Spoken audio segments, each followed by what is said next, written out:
जय श्री राम दोस्तों, स्वागत है आपका श्री रामचरितमानस कथा में।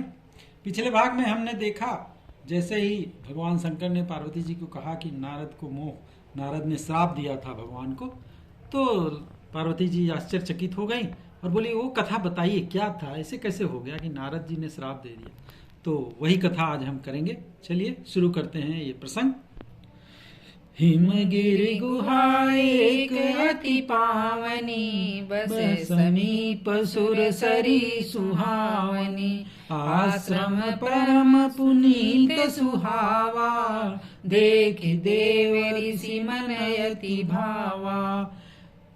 शंकर भगवान पार्वती जी को बताते हैं, नारद के मोह की कथा बताते हैं कि हिमालय पर्वत में एक बड़ी विचित्र गुफा थी और उसके समीप ही सुंदर गंगा जी बहती थी।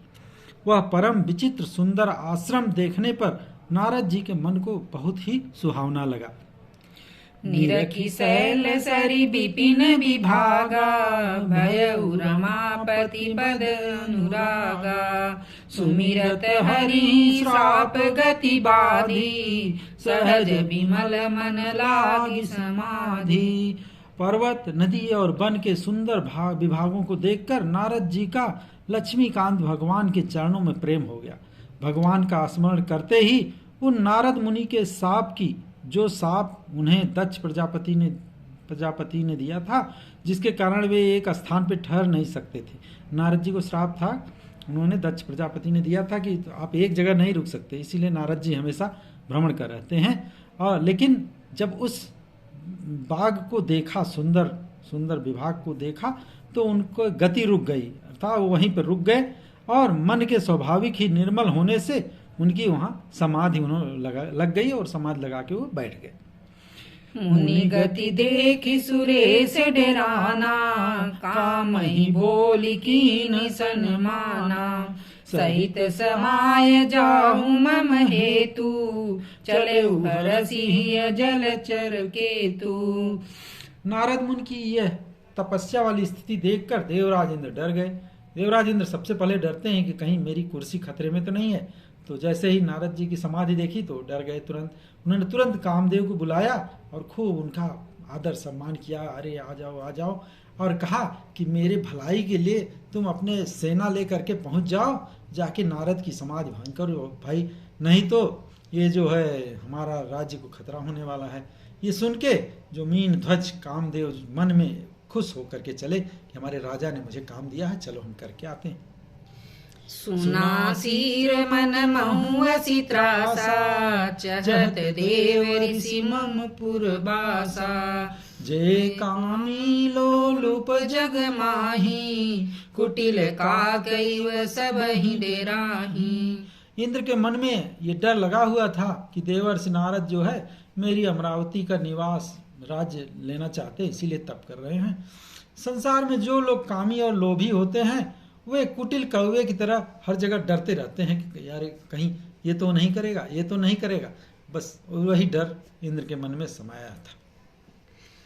सुख हाड़ लय भाग सठ, स्वान निरख मृगराज। छीन ले जनि जान जड़, तिमि सुरपति न लाज। जैसे मूर्ख कुत्ता सिंह को देखकर सूखी हड्डी लेकर भागे और वह मूर्ख यह समझे कि कहीं उस हड्डी को शेर छीन न ले, वैसे ही इंद्र को नारद जी मेरा राज छीन लेकर ऐसा सोचने में लाज भी नहीं आई। इतनी छोटी बात नारद जी कैसे सोच सकते हैं। तेहि आश्रम मदन जय गयऊ, निज माया बसंत निर्मयऊ। कुसुमित विविध विटप बहुरंगा, कूंजहि कोकिल गुंजहि भृंगा। जब कामदेव जी उस आश्रम में गए जहाँ नारद समाधि लगाए हुए थे, तब अपनी माया से वहाँ बसंत ऋतु पैदा कर दिए। तरह तरह के वृक्षों पर रंग बिरंगे फूल खिल गए और उन पर कोयले कूदने लगी और भंवरें गुंजार करने लगी। मतलब कामदेव की सेना पूरी वहाँ पे अपना काम करने लगी। चली सुहावन त्रिविध बयारी, काम कृसानु बड़ावनिहारी। रंभादिक सुर नारी नबीना, सकल असम सर कला प्रवीणा। कामाग्नि को भड़काने वाली 3 प्रकार की शीतल, मंद और सुगंध सुहावनी हवा चलने लगी। रंभा आदि देवांगनाएं जो सब की सब काम कला में निपुण थीं, करही गान बहुतान तरंगा, बहुविधि क्रीडहि पानी पतंगा। देखी सहाय मदन हरसाना, कीने से पुनि प्रपंच विधि नाना। वे जो देवांगनाएं थी बहुत प्रकार के तान तरंग के साथ गाने लगी और हाथ में गेंद लेकर नाना प्रकार के खेल खेलने लगी। कामदेव अपने इन सहायकों को देखकर बड़ा प्रसन्न हुआ और फिर उसने नाना प्रकार के माया जाल फैलाना शुरू कर दिया, जिससे कि नारद की समाधि भंग हो जाए। काम कला कछु मुनि न व्यापी, निज भय डरे मनोभव पापी। सीम की चापी सकई को तासु, बड़ रखवार रमापति जासु। परंतु इतना सब करने के बाद भी कामदेव की कोई भी कला नारद मुनि पर असर न कर सकी। वो जो है जो उनका समाधि बिल्कुल भंग नहीं हुआ, बिल्कुल उन हिले डुले नहीं अपनी जगह से। और फिर तो पापी कामदेव अपने नाश के भय से डर गया। लक्ष्मीपति भगवान जिसके बड़े रक्षक हों, भला उसकी समाधि को कौन दबा सकता है, उसकी मर्यादा कौन भंग कर सकता है। सहित सहाय सभीत अति, मानिहारी मन में गए सी जाई मुनि चरण तब, कही सुटी आरत बैं। तब अपने सहायकों समेत कामदेव ने एक डर के और अपने मन में हार मारकर बड़ा आर्त वचन दीन वचन कहते हुए मुनि के चरणों में जाके गिर पड़ा। भय उन नारद मन कछु रोसा, कही प्रिय वचन काम परितोषा।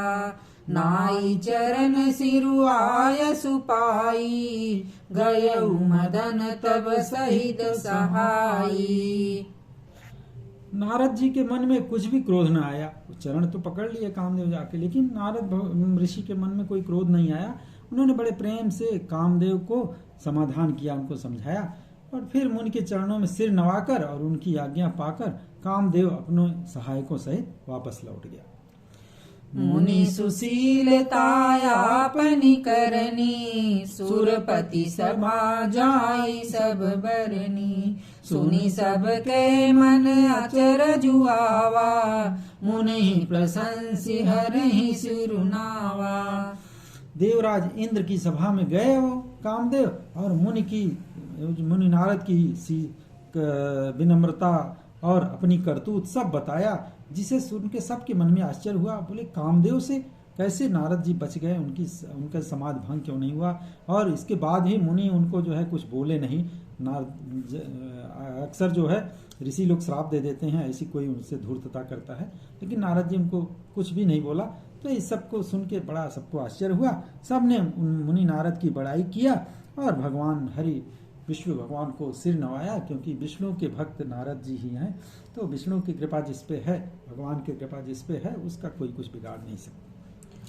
तब नारद गवने शिव पाही, जीता काम अहमिति मन माही। मार चरित शंकर ही सुनाए, अति प्रिय जानी महेश सिखाए। अब देखिए नारद जी कामदेव को तो हरा दिए, कामदेव को कुछ बोले भी नहीं, लेकिन उनके मन में आ गया कि यार देखा मैंने कामदेव को हरा दिया। फिर जाके शंकर भगवान के पास गए। उनके पास अहंकार तो था ही कि मैंने कामदेव को जीत लिया। उन्होंने कामदेव का जो काम जो किया था वो शिव जी को बड़े गर्व से सुनाए और महादेव जी तो समझ गए कि ये तो विष्णु भगवान के अत्यंत प्रिय हैं, तो ठीक है कोई बात नहीं, बल्कि उनको थोड़ी शिक्षा दी। बार बार बिनमऊ मुनि तो ही, जिमिय कथा सुनायहु मोही। तिमि जनि हरि सुनावहु कबहू, चलेहु प्रसंग दुरायहु तबहू। शंकर जी ने कहा, हे ऋषि मुनि नारद जी, मैं आपसे बार बार विनती करता हूँ, जिस तरह से आपने ये कथा मुझे सुनाई, ऐसा भगवान विष्णु को कभी मत सुनाना। और अगर कभी चर्चा भी चले तब भी चुपचाप रह जाना, इसको बताना मत कि मैंने ऐसा किया। अपना घमंड दिखाना मत।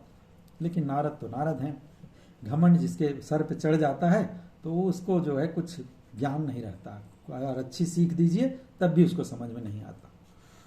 संबुदीन उपदेश हित नहीं नारद ही सुहान, भरद्वाज कौतुक सुनहु हरि इच्छा बलवान।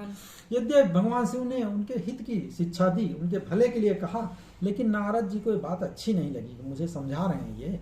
और फिर याज्ञवल्क्य मुनि जी कह रहे हैं कि हे भारद्वाज, अब वो तमाशा सुनो जो आगे हुआ, क्योंकि हरि की इच्छा बड़ी बलवान होती है। भगवान की इच्छा बहुत बलवान होती है, उसके आगे किसी का बस नहीं चलता। राम कीन चाहै सोई होई, करई अन्यथा से नहीं कोई। शंभु बचन मुनि मन नहीं भाए, तब विरंच के लोक सिधाए। रामचंद्र जी जो करना चाहते हैं, भगवान जो करना चाहते हैं वही होता है। ऐसा कोई नहीं जो उसके विरुद्ध कोई काम कर सके। शंकर जी के वचन नारद जी को अच्छे नहीं लगे, फिर वो पहुंच गए ब्रह्मा जी के पास। एक बार कर तल बर बीना, गावत हरि गुण गान प्रवीणा। क्षीर सिंधु गमने मुनि नाथा, जह बस श्रीनिवास श्रुति माथा। फिर एक बार गान विद्या में निपुण मुनिनाथ नारद जी हाथ में सुंदर वीणा लिए हरि गुण गाते हुए क्षीर सागर को गए, जहाँ वेदों के मस्तक स्वरूप मूर्तिमान वेदांत तत्व लक्ष्मी निवास भगवान नारायण विष्णु रहते हैं। हरसी उमिले उठी रमानिकेता, बैठे आसन ऋषि समेता। बोले बृहसि चराचर राया, बहुते दिनन कीनी मुनि दाया। रमानुज भगवान विष्णु उठकर खड़े हुए। वो तो स्वभाव से ही बहुत आदर करते हैं ऋषियों मुनियों का, इतने बड़े हैं, महान हैं, इसीलिए तो उनको महान कहा जाता है। उठे, बड़े आनंद से उनसे गले मिले नारद ऋषि से और उनको प्रेम से आसन पे बैठाए। और फिर चराचर के स्वामी भगवान हंस के बोले, हे मुनि, आज आपने बहुत दिनों पर मेरे ऊपर दया की, हमारे यहाँ जो है आपका आगमन हुआ है। काम चरित नारद सब भासे, यद्यपि प्रथम बरज शिवरा के। अति प्रचंड रघुपति कै माया, जैन मोह से को जग जाया। अब जैसे ही भगवान ने बोले, थोड़ा प्रेम से बात किया, तो तुरंत जो है नारद जी, अभी उनके मन में तो चल ही रहा था, मैंने कामदेव को हरा दिया, फटाफट वो सारी कथा उनको बता दिया। यद्यपि भगवान शिव ने उनको मना किया था कि मत बताना, लेकिन कहाँ काम मानने वाले हैं। नारद जी ने सब फटाफट सारा कामदेव का चरित्र भगवान को कह सुनाया। भगवान राम की माया बड़ी प्रबल है। जगत संसार में, इस संसार में कौन ऐसा जन्मा है जिसे कि वो मोहित न कर दें। रुख बदन करी वचन मृदु, बोले श्री भगवान। तुम्हारे सुमिरन ते मिटही, मोह मार मदमान। भगवान थोड़ा रूखा मुंह करके लेकिन कोमल वचन बोले, हे मुनिराज, आपका तो स्मरण करने से दूसरों के मोह, काम, मद और अभिमान मिट जाते हैं। फिर आपके लिए ये छोटी बात है, कामदेव को हराना कौन सी बात है। सुनी मुनि मोह होई मन ताके, ज्ञान विराग हृदय नहीं जाके। ब्रह्मचर्य व्रत रत मति धीरा, तुम्हें की करई मनोभव पीरा।